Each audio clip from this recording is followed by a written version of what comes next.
Bonsoir, Madame, Monsieur, merci de nous prêter attention à la une de l'actualité.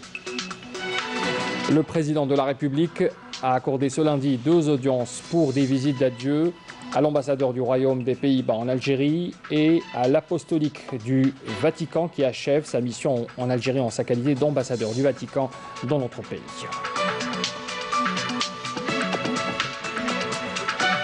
Le président de la République, chef suprême des forces armées, ministre de la Défense nationale, Abdelmajid Tebboune, a adressé un message de condoléances à la famille du général-major Meftah Souab, commandant de la 2e région militaire décédé ce lundi.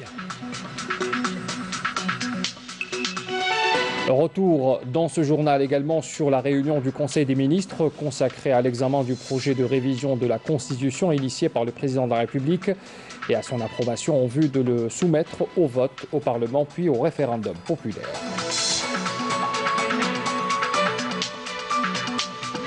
Le BEM, avec ce coup d'envoi ce matin des épreuves par le Premier ministre Abdelaziz Jarrad à partir de Blida. Le Premier ministre a assisté au lancement d'un projet ministériel qui vise la numérisation du secteur de l'éducation nationale.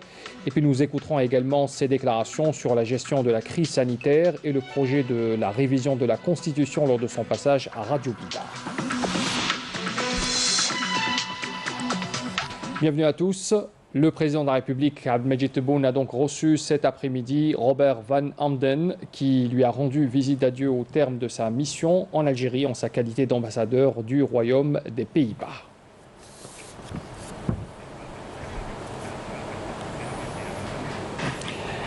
Alors, il faut rappeler que Robert Van Hamden vient d'achever sa mission diplomatique donc en sa qualité d'ambassadeur du Royaume des Pays-Bas en Algérie avec cette visite qu'il a cette visite d'adieu que lui a accordée le président de la République lors de cette audience. Le président de la République a également reçu le nonce apostolique du Vatican, Monseigneur Luciano Rosso, et qui lui a rendu également une visite d'adieu au terme de sa mission en Algérie, en sa qualité d'ambassadeur de l'État du Vatican. C'est ce qu'indique un communiqué de la présidence de la République. On écoute la déclaration de Monseigneur Luciano Rosso au sortir de cette audience. J'étais très content d'avoir rencontré le président et je le remercie pour le temps qu'il m'a donné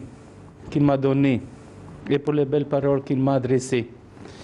Et je voudrais seulement profiter de cette occasion pour remercier toutes les autorités, le peuple algérien, pour la mission que j'ai faite dans ces 4 ans.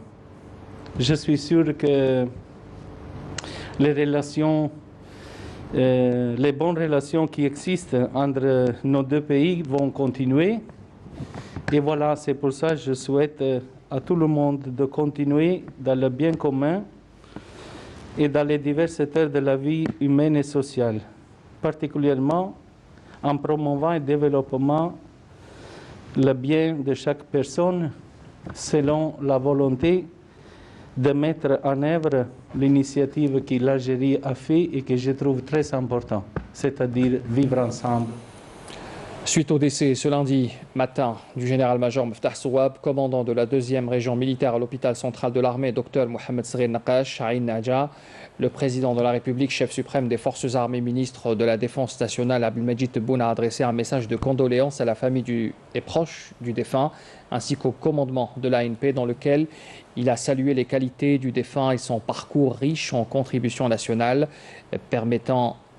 permanente au service de l'ANP et digne héritière de l'armée de libération nationale. Prions Dieu le Tout-Puissant d'entourer ce patriote fidèle à l'honneur militaire et au glorieux message de novembre de sa sainte miséricorde et de prêter sa famille et ses proches patience et réconfort.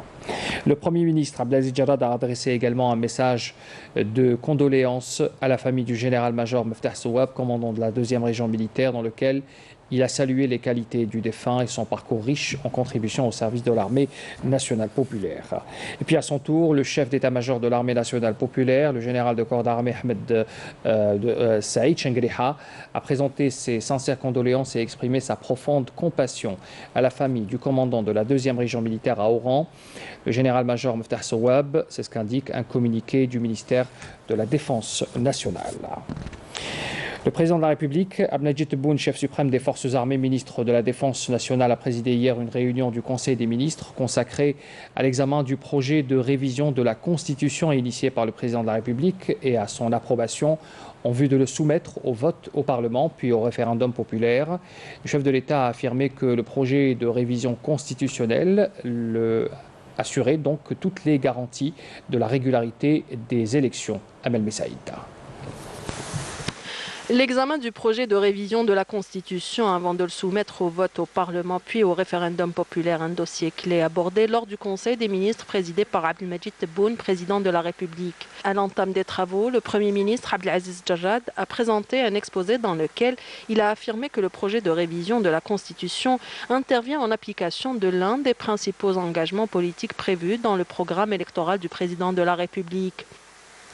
Lors de ce conseil, le Premier ministre a présenté le projet scindé en plusieurs axes, élaboré à la lumière des éléments sélectionnés par le comité d'experts chargé de la révision constitutionnelle.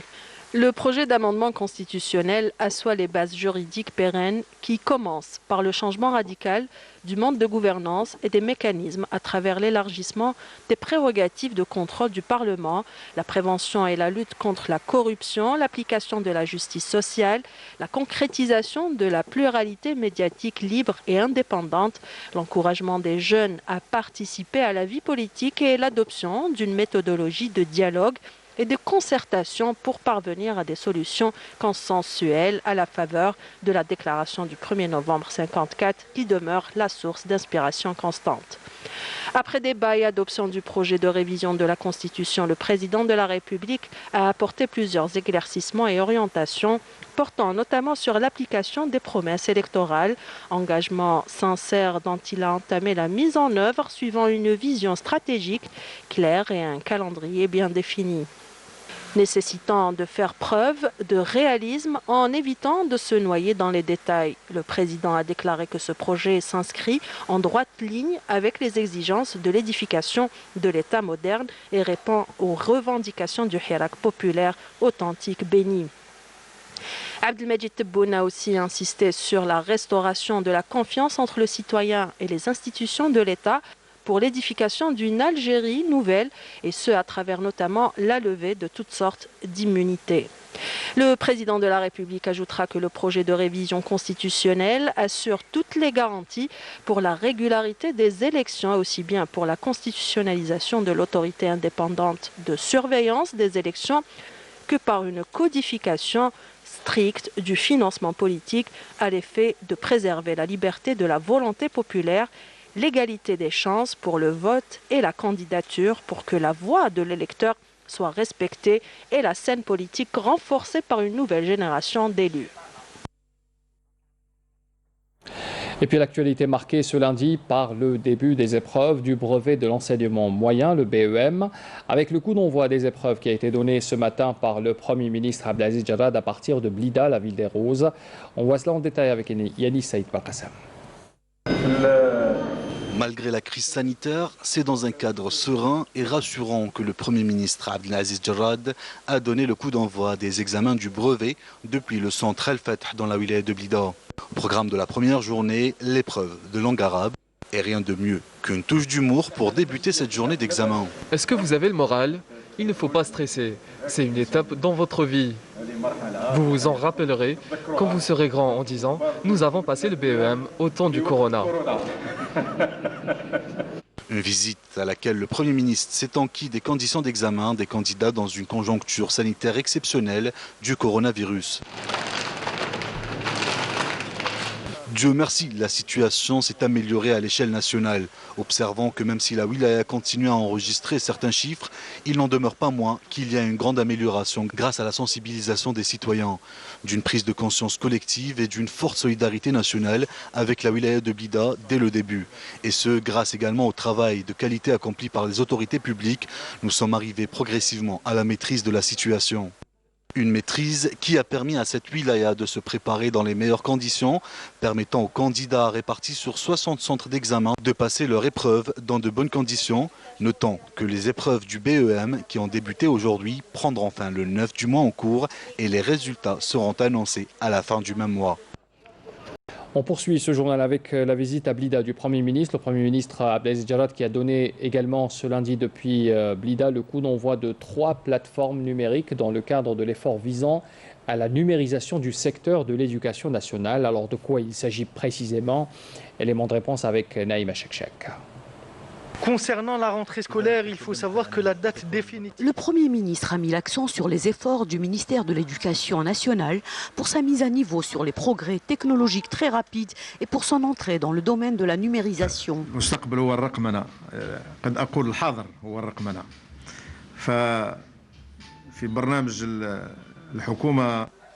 Le présent, c'est la numérisation. Dans le programme du gouvernement, M. le Président a créé le ministère de la numérisation et des statistiques.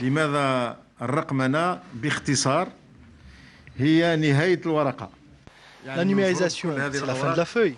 En principe, toutes ces feuilles ne seront plus de mise. La méthode que vous avez élaborée grâce à vos compétences, et vous en êtes remercié, est un modèle de numérisation de la communauté éducative qui permet de se déplacer du ministère aux académies, aux écoles, au lycée avec les moyens technologiques modernes. Le développement n'est pas seulement l'installation de l'infrastructure pour le développement, barrages, écoles, lycées, routes, etc. Mais le développement, c'est aussi le contenu et le niveau de l'enseignement dans un pays.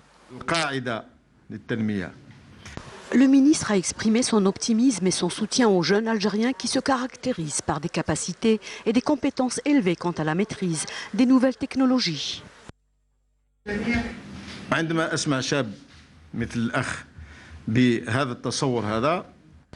Quand j'entends un jeune de cette trempe comme le frère, nous sommes forcément optimistes. Cela nous fait penser que nous sommes certainement sur la juste voie avec cette nouvelle génération de jeunes qui maîtrisent les outils de la connaissance et des technologies modernes et qui permet à notre pays de s'assurer une place et un rôle dans ce monde et dans ses relations internationales actuelles.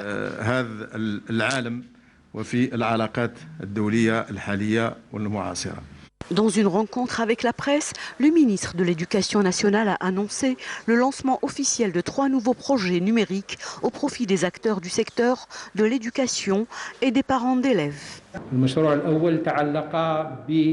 Le premier projet concerne la valorisation des compétences au niveau du ministère de l'Éducation nationale et ce en leur ouvrant une plateforme numérique. Le deuxième projet est lié au lien avec les parents d'élèves et avec tous ceux concernés par le secteur de l'éducation nationale. Le dernier projet, lui, concerne la prospection de cette opération instantanément. Le ministre de l'Éducation nationale a par ailleurs insisté sur l'adoption, lors des examens du BEM, de toutes les mesures organisationnelles nécessaires pour répondre à la situation sanitaire exceptionnelle. Dans une déclaration sur les ondes de la radio locale de Blida, le Premier ministre Abdelaziz Jarrad a déclaré que la date définitive de la rentrée scolaire sera fixée suivant l'évolution de la situation pandémique de la Covid-19. On l'écoute. Concernant la rentrée scolaire, il faut savoir que la date définitive sera fixée en fonction de l'évolution de la situation sanitaire. Nous ne voulons faire prendre aucun risque aux enfants ni aux parents. Néanmoins, la rentrée scolaire se fera selon un protocole précis, comme c'est le cas pour le brevet de l'enseignement moyen, qui s'est déroulé, comme nous avons pu le constater, dans de bonnes conditions. Ça fait plaisir. Le protocole sanitaire a été respecté par les enseignants et le corps administratif, mais aussi par les candidats et les parents. Ces dispositions seront également prises dans le primaire, à l'université et dans les instituts de formation professionnelle en collaboration avec les acteurs concernés. Le Premier ministre a par ailleurs affirmé que l'élite médicale algérienne a démontré son patriotisme et sa compétence depuis le début de la propagation de la pandémie du Covid-19 en Algérie, tout en donnant une véritable leçon à ceux qui doutaient des capacités du pays à gérer ce genre de crise. On l'écoute. La situation sanitaire s'est améliorée, Dieu soit loué, que ce soit au niveau de la ville de Blida, mais aussi au niveau de la wilaya et même de la capitale. La pandémie connaît une stabilité relative, le mérite revient au pouvoir public, particulièrement les responsables de wilaya et aux autorités locales qui n'ont pas ménagé leurs efforts, mais aussi à la prise de conscience des citoyens qui ont pris à bras le corps le combat contre la pandémie. Cela nous a permis de mobiliser graduellement les compétences nationales pour y faire face.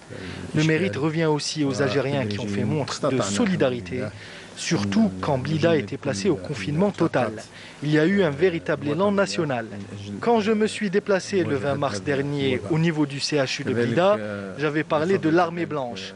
Eh bien, je tiens à cette occasion à saluer le staff médical et à rendre hommage à ceux parmi eux qui ont été emportés par cette pandémie, et je souhaite un prompt rétablissement à l'ensemble des malades atteints par le nouveau coronavirus. L'élite médicale algérienne a fait preuve de patriotisme et de compétence et a ainsi pu gagner l'appui des citoyens et des autorités publiques, tout en donnant une véritable leçon à ceux qui doutaient des capacités du pays. Nous devons les saluer en reconnaissance à leurs capacités et les encourager par tous les moyens disponibles. C'est là la preuve que les Algériens se mobilisent face aux difficultés et œuvrent pour leur pays et leur sécurité. Et puis sur une question qui concerne la prochaine échéance politique, le Premier ministre a affirmé que le projet de révision de la Constitution insufflera une forte dynamique à notre pays en vue de l'édification d'une Algérie nouvelle, avec l'implication de tous, sans distinction ni exclusion. On écoute à nouveau Abdelaziz Jarrata. Le projet de révision de la Constitution revêt une importance particulière pour la vie politique de notre pays. Hier, lors du Conseil des ministres, j'ai présenté un exposé sur ce projet. Les orientations du président de la République sont claires. Cette nouvelle Constitution insufflera une forte dynamique à même de relancer l'économie et un système politique équilibré et inclusif, grâce auquel les citoyens ressentiront que l'Algérie est le pays de tous les Algériens et Algériennes, sans distinction ni exclusion. L'Algérie a traversé une situation très difficile. Elle a vécu un sursaut national et un hirak national à travers lequel le peuple a exprimé son refus de la corruption et de la tyrannie. Toutes les données comprises dans les articles de ce projet de révision constitutionnelle confirment que l'Algérie a rompu avec ces périodes de corruption pour passer à de nouvelles étapes, une nouvelle Algérie, une nouvelle économie et un nouveau système politique. Nous arriverons progressivement à bâtir un pays qui permettra aux générations montantes de travailler avec amour, détermination et sérénité. Cela n'est point impossible au vu de nos capacités et des capacités de notre jeunesse. Le projet de révision de la Constitution confère une grande importance aux jeunes et aux générations montantes. On revient à présent sur les épreuves du BEM. Les examens se déroulent sur tout le territoire national. Le mot d'ordre reste le même, respect rigoureux du protocole sanitaire. On voit cela en image avec Amel Essilidiana. Toutes les conditions de prévention ont été réunies pour le bon déroulement des épreuves du brevet d'enseignement moyen au niveau des différents centres d'examen à travers le pays. Au niveau de la capitale, plus de 15 000 policiers ont été mobilisés par la DGSN pour veiller à la sécurisation des épreuves du BEM et faire appliquer les mesures préventives prises par le ministère de l'Éducation pour assurer le bon déroulement des examens au vu de la pandémie de Covid-19. Les différentes unités de police déployées à cet effet veilleront également à la sécurisation du périmètre extérieur des centres d'examen, en assurant l'acheminement des sujets et des feuilles d'examen au centre de collecte, des dispositifs de sécurité dans des patrouilles pédestres et motorisées pour assurer la fluidité de la circulation au niveau des routes principales menant aux écoles et aux centres d'examen. Les épreuves de l'examen du brevet d'enseignement moyen ont débuté dans de bonnes conditions à Oran. Tout a été mis en place pour assurer un climat serein à près de 27 000 candidats répartis à travers plus de 90 centres au niveau de toute la wilaya. J'ai déjà bien révisé, tout va bien se dérouler. Nous allons saisir cette occasion pour obtenir de bons résultats. Les candidats au brevet d'enseignement moyen à Béchar, à l'instar des autres wilayas, passeront leur examen cette année dans des conditions sanitaires exceptionnelles à travers 34 établissements dotés de tous les moyens pour assurer le bon déroulement des épreuves. C'est vrai que tout a changé avec le virus, mais nous avons passé l'examen dans de bonnes conditions. L'examen était facile. En plus de cela, le protocole sanitaire a été respecté. Tous les moyens ont été mobilisés pour permettre un meilleur déroulement des examens du BEM à Constantine. Plus de 14 000 candidats se sont présentés aux 59 centres d'examen de la wilaya où tout a été mis en place pour éviter la propagation du coronavirus. Au niveau des centres d'examen de la wilaya, tout a été mis en place pour respecter les mesures de prévention. 4 672 encadreurs ont été mobilisés pour assurer la surveillance de 19 500 candidats. Port de masque, respect de la distanciation physique, prise de température, en plus de l'organisation de la circulation au sein des centres d'examen. C'est ainsi que s'est déroulé le premier jour des épreuves du BEM à Ouargla. Toutes les mesures préventives ont été respectées. Nous avons passé l'examen dans de bonnes conditions. Ils ont pris toutes les précautions pour éviter la propagation du virus. C'est dans le respect des mesures préventives mises en place pour lutter contre la propagation du Covid-19 que se sont déroulées les épreuves de l'examen du brevet d'enseignement moyen à travers les différents centres d'examen à Tamanrasset. Et toujours dans le cadre des épreuves du BEM, le directeur général de l'administration pénitentiaire Faisal Bourbala a supervisé le lancement des épreuves à partir de l'établissement de rééducation et de réinsertion de Blida. Yamina Saïdji. Nous sommes dans l'un des établissements pénitentiaires de Blida. Ici, ils sont 44 détenus, candidats à l'examen du brevet d'enseignement moyen. Ils passent les épreuves pour la session de septembre 2020 dans des conditions particulières. Au total, ce sont 3 861 détenus qui se présentent aux épreuves du brevet d'enseignement moyen à travers 44 établissements pénitentiaires agréés par le ministère de l'Éducation nationale. En tant que centre d'examen officiel, notre présence ici aujourd'hui est pour encourager ces jeunes détenus à poursuivre leurs études afin qu'ils puissent se réintégrer dans la société. Ces épreuves sont organisées sous la supervision de l'Office national des examens et concours et encadrées par la Direction générale des établissements pénitentiaires. Un dispositif sanitaire strict a été mis en place.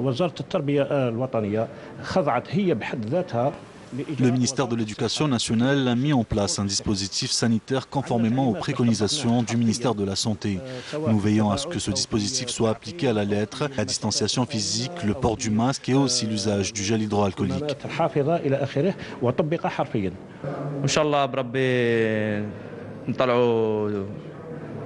J'espère décrocher mon brevet pour aller au lycée et sortir enfin de cet établissement. En dépit de la pandémie et des circonstances exceptionnelles dans lesquelles ils passent cette épreuve, les élèves ne fléchissent pas et sont déterminés à réussir leur examen. Et puis il y a également le concours de sélection pour l'accès à l'école des cadets de la nation en prévision de la prochaine rentrée scolaire qui a débuté dans de bonnes conditions. Le concours de sélection a débuté précisément hier et se poursuivra jusqu'à mercredi. Certains candidats et leurs parents ont exprimé à cette occasion leur satisfaction quant aux conditions offertes par ces écoles à travers leurs différents pavillons et structures. Sarah Derbal. Coup d'envoi du concours d'admission à l'école des cadets de la nation au titre de l'année scolaire 2020-2021 pour le cycle moyen. À l'instar des écoles des différentes régions militaires, l'école de Tieret a accueilli 434 candidats. Ces derniers ont entamé les épreuves avec de grandes ambitions. Je veux intégrer l'école des cadets de la nation pour réaliser mon rêve d'enfance et devenir un cadre de l'État pour protéger mon pays. Cette école a formé des générations. Vive l'Algérie!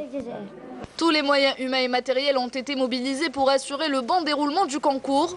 Un dispositif sanitaire rigoureux est mis en place pour endiguer la propagation du Covid-19.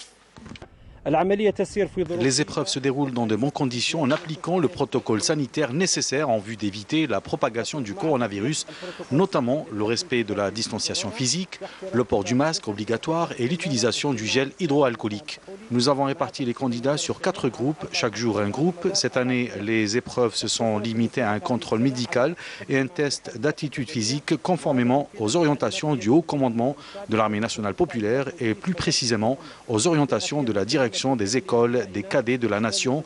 Nous souhaitons bon courage à nos futurs cadets. Des visites sont quotidiennement organisées au niveau de toutes les écoles au profit des parents d'élèves afin de leur permettre de s'enquérir des conditions de formation et de vie des futurs cadets. Dans l'actualité aussi, le président du Conseil constitutionnel, Kamal Fenich, a salué ce lundi toutes les décisions prises par l'État pour endiguer la propagation de la pandémie de la Covid-19, précisant que les mesures préventives visaient la préservation de la santé des citoyens. Cette déclaration a été faite en marge de ces travaux de l'université d'été organisée par la Cour constitutionnelle turque sous le thème « Restriction des droits et libertés dans l'état d'urgence sanitaire » qui se sont déroulés par visioconférence. Je vous invite à écouter la déclaration du président du Conseil constitutionnel. الموضوع هو موضوع هام وبينا لهم على كل حال بأن رئيس الجمهورية السيد عبد المجيد تبون. C'est un sujet très important. Le président de la République, Abdelmadjid Tebboune, a pris toutes les dispositions nécessaires, que ce soit sur le plan réglementaire ou organisationnel. Il a tenu plusieurs réunions avec le Conseil de sécurité, avec la participation aussi de la commission médicale affiliée au ministère de la Santé. Le président a donné des instructions au Premier ministre, qui lui aussi a pris toutes les mesures voulues pour la lutte contre cette pandémie de la Covid-19. Dieu merci, toutes ces décisions prises étaient pour l'intérêt du citoyen et ce dernier a su s'y adapter en prenant conscience de la situation.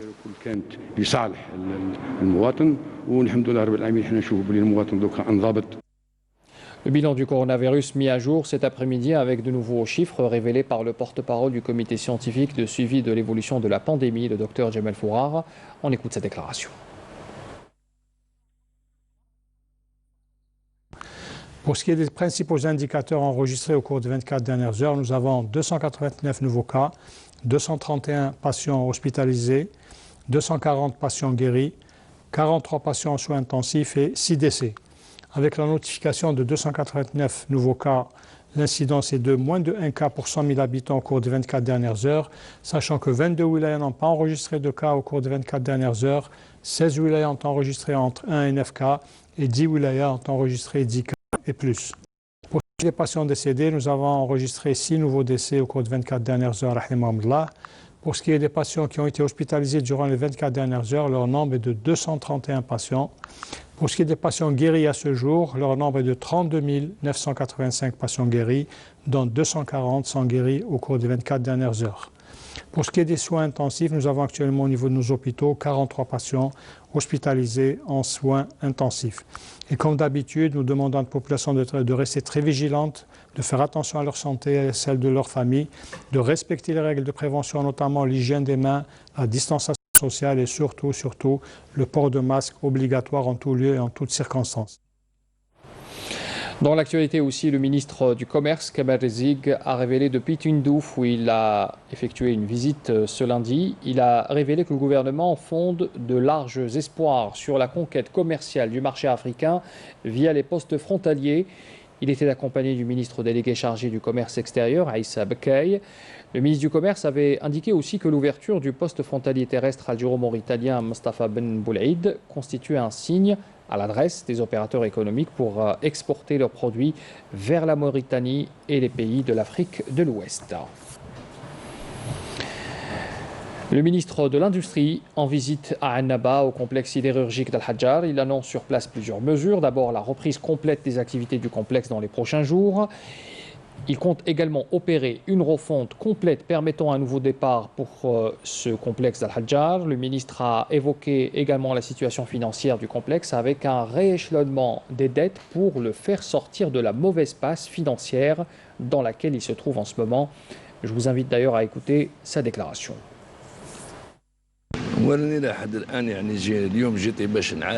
Aujourd'hui était l'occasion d'inspecter certains sites que je n'ai pas pu voir lors de ma dernière visite. Il ne s'agit pas d'une simple visite, mais surtout pour établir un plan de travail avec les différents cadres du groupe Al-Hadjar afin de relancer l'activité qui adhère à la stratégie nationale pour redynamiser l'industrie, particulièrement les industries stratégiques. À ce titre, le gouvernement est prêt à apporter l'aide qu'il faut au groupe dans le cadre d'un plan étudié, car aujourd'hui, l'idée des plans conjoncturels de redressement est inacceptable.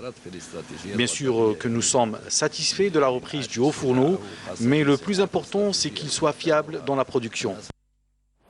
On parle également ce soir d'une réussite d'un groupe public de l'industrie du papier et de l'emballage, Tonic Industries, dans la région de Bousmaïl, dans la wilaya de Tipaza. Ce complexe industriel a réalisé sa 9e opération d'exportation vers l'Inde. C'était dimanche, donc hier. Cette opération porte les prémices d'un dépassement de la crise traversée durant les derniers mois. Malienne Damis. Tonic Industries a enregistré une forte poussée de croissance de l'économie nationale à travers l'exportation de plus de 300 tonnes de déchets de carton recyclables à destination de l'Inde, classé 3e marché mondial consommateur de papier recyclé, une véritable plus-value pour l'économie nationale. C'est la 8e opération d'exportation depuis le mois de janvier. Le programme que nous avons mis en place avait pour objectif d'atteindre les 2 millions d'euros d'exportation. Nous avons exporté 8 conteneurs de Kraft.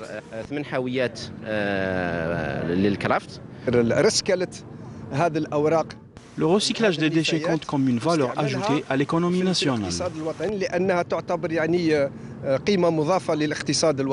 Après avoir mis en œuvre le plan de restructuration et organisé ses unités, Tonic Industries a pour but de diversifier ses produits en se basant sur l'industrie du recyclage afin de répondre à la demande du marché national. Cette machine était en panne depuis 5 ans et grâce à la volonté des employés, elle produit de nouveau.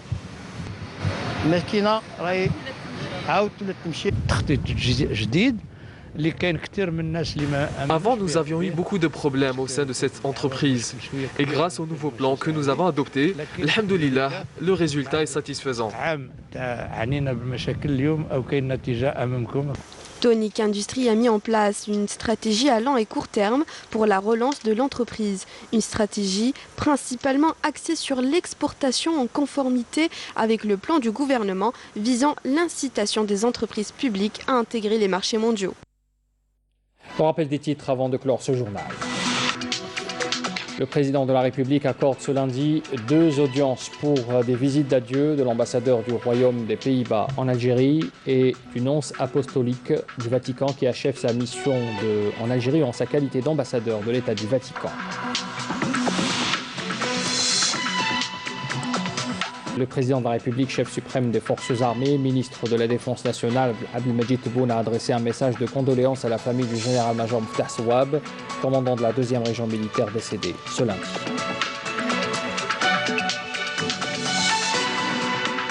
Nous sommes revenus également dans ce journal sur la réunion du Conseil des ministres consacrée à l'examen du projet de révision de la Constitution initié par le président de la République et à son approbation en vue de le soumettre au vote au Parlement puis au référendum populaire.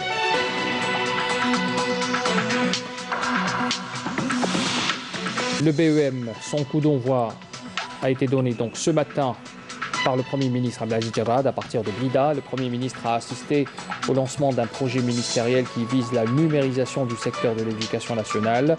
Nous avons également écouté ses déclarations sur la gestion de la crise sanitaire et le projet de la révision de la Constitution lors de son passage à la radio locale de la ville des Roses. Fin de ce journal, merci d'avoir suivi.